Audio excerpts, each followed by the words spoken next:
How's it going, peeps? You know what time it is. It is now time for the TNA Genesis 2013 results / highlights and review video. I'm going to go over the results of the show and give you guys my thoughts on it. So the show kicks off with Joey Ryan and Matt Morgan coming out for the Tag Team Championship match against Hernandez and Chavo. And I'll be honest, I wasn't really interested in the matchup. Anyways, towards the end of the match, Chavo gets the hot tag, he gets in, starts, beating up Joey Ryan, hits the Three Amigos, goes up top for the frog splash, but Matt Morgan blocks him, just gets in the ring and blocks him. So, Chavo and Hernandez take him out with a double drop kick, and then Hernandez grabs Joey Ryan, and initially I thought he was going to hit him with like a border toss or something, but instead he gets him up for a powerbomb. And that powerbomb looked freaking, pretty much it looked like it injured Joey Ryan. It just looked like a really dangerous powerbomb.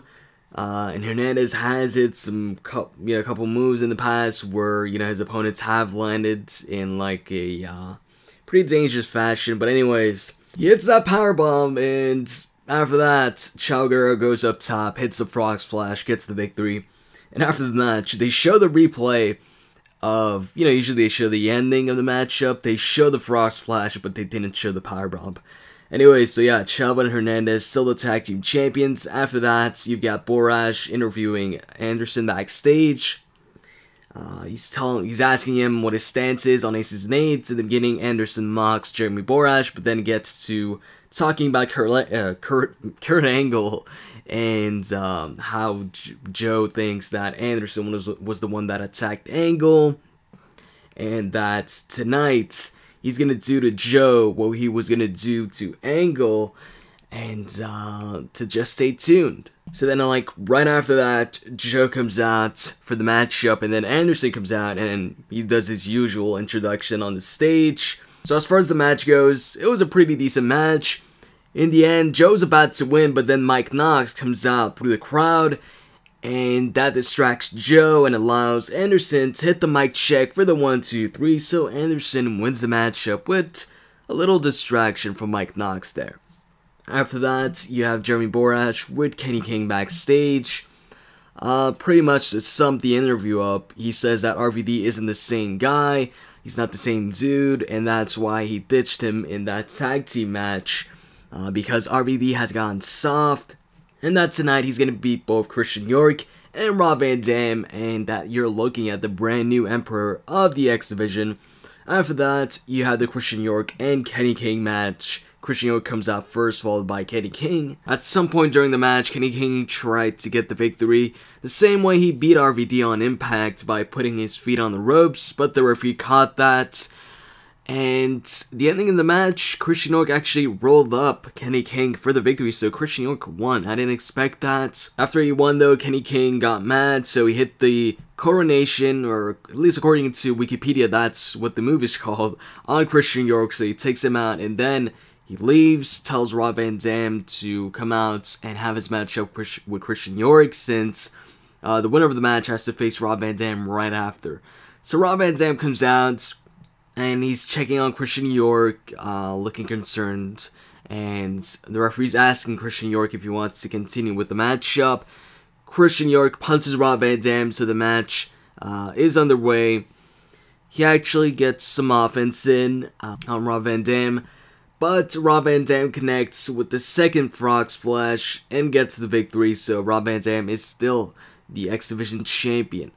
After that, you have Jeremy Borash backstage with Joseph Park, and Joseph Park says he's here to fight, and Jeremy Borash asks him about his strategy tonight, and Joseph Park says it's to use what he learned from OVW, and then he says tonight he gets retribution, and tonight he stands here not as an attorney, but as a trained professional wrestler. That's pretty much it for that, and then they show a video package of Joseph Park going to wrestling school and stuff like that.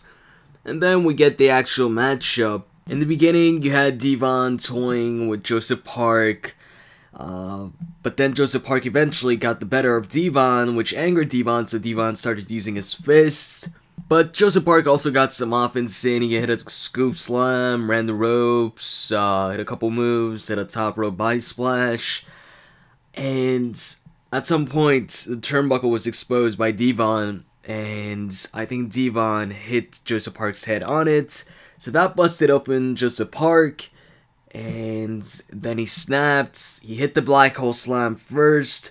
And then he was about to hit a choke slam right after, but then he snaps out of it, and he's like, wondering what happened.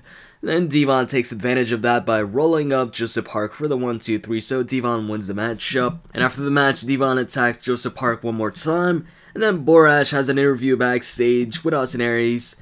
Pretty much he says that he's agreed with Roode tonight to take out Hardy first so they can fight it out in that triple threat elimination match. And then you have the Divas Gauntlet match, and the first two opponents are Miss Tessmacher and Gail Kim. Gail Kim eliminates Miss Tessmacher with her finisher, and then ODB comes out, and Gail Kim tried to get out of the ring and attack her on the stage, but that didn't turn out too well for Gail Kim. ODB then brings her back in the ring, and they fight it out until ODB was gonna go for some sort of top rope move, but Gail Kim grabbed her legs and took her off the turnbuckle, rolled her up, and got the 1-2-3. So Gail Kim eliminates Miss Tessmacher and ODB. And then Mickie James comes out, and Gail Kim right away goes on the offense. They fight it out for a bit, and Gail Kim eventually manages to roll up Mickie as well and eliminate her. And then Velvet Sky comes out, but actually before Velvet Sky comes out, Gail Kim gets out of the ring and hides behind the ring on the other side. So once Velvet Sky comes out, she can't see where Gail Kim is, and she's wondering where she is, and then Gail Kim attacks her from behind. In the end though, once they get back in the ring, Velvet Sky hits her finisher on Gail Kim and gets a 1-2-3, although Gail Kim's foot was under the ropes, but the ref Taryn Terrell didn't see that. So the winner is Velvet Sky, and she's the new #1 contender to the Knockouts Championship. After that, you have Jeremy Borash once again backstage, but this time with Kaz and Daniels. Pretty much, they announced that the winner of the matchup is actually going to get a world title shot. And by the way, I'm talking about the James Storm and Daniels match. Anyways, Daniels says he's going to shake his ass, in his entrance, and he's going to kick James Storm's ass. And then we get to the actual matchup. Daniels and Kazarian come out first, followed by James Storm. As far as the match goes, it was a pretty enjoyable match. In the end, James Storm was about to hit the last call super kick, but Kazarian gets on the apron, so James Storm super kicks him. And then Daniels takes advantage of that slight distraction, hits what seemed to be a running STO, but he couldn't really see because the camera was focusing really on Kazarian, who got taken out by the last call super kicks. So it was really quick. You just saw the end of the move, so I think it was a running STO, not too sure. Anyways, he goes for the cover, puts his feet on the ropes, and gets the victory. The referee doesn't see it, so Daniels gets a title shot, which I also predicted, by the way. But anyways, after that, Bully Ray and Brooke Hogan come out, pretty much just, saying that they're gonna have a wedding on Impact, and that everybody's invited. And then you have Sting versus Doc. Doc comes out first, so DOC comes out first, and then Sting comes out, and Doc doesn't even wait. He gets out of the ring and tries to attack Sting. Fight it out a bit. Sting gets the advantage, but also gets attacked by Aces and Eights, and this is all before the bell rings because they're outside the ring. Eventually, Doc, or DOC, gets Sting back in the ring, goes for the cover, Sting kicks out. Anyways, in the end, Sting hits the Scorpion Death Drop, and it gets the 1-2-3, so he wins the matchup and beats DOC. After the match, Aces and Eights surround the ring, and they're about to attack Sting, but Bully Ray's music hits. He comes out with his chain and makes a save.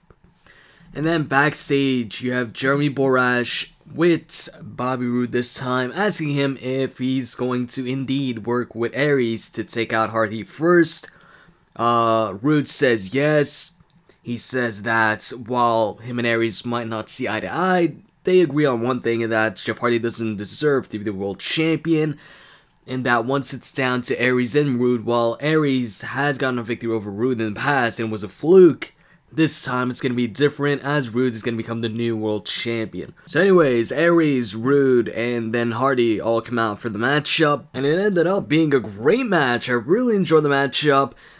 Really, Aries and Roode really double-teamed Hardy in this matchup, you know, both attacking him and focusing on eliminating Hardy first, just like they said in the interviews with Borash. Anyways, the first guy, you know, it eventually happens. One of the two guys that are, you know, in an alliance or whatever in the triple threat match, eventually one of them attacks the other. It ended up being Roode who attacked Aries first. What happened was Aries hit the brainbuster on Hardy, went for the cover, and didn't get the pinfall. Hardy kicked out at 2.5. And then Roode was like, how do you not get the pinfall on that? How do you not beat him? And then he tells Aries, okay, I'll hold him for you. Go on top and hit that flipping thing. He said that flipping thing he was, and then doing a flipping motion with his hands. Probably telling Aries to do the 450 splash. So Aries goes up top. He attempts the 450 splash, but seems like Roode kind of rolled Hardy out of the way on purpose. And then he hits the fisherman suplex on Aries, but Aries actually kicks out, and then him and Aries start trading punches.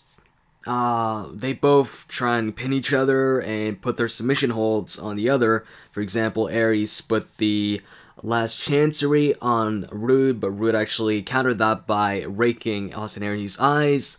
You also had Roode locking on the crossface, but Austin Aries, I believe, got out of that.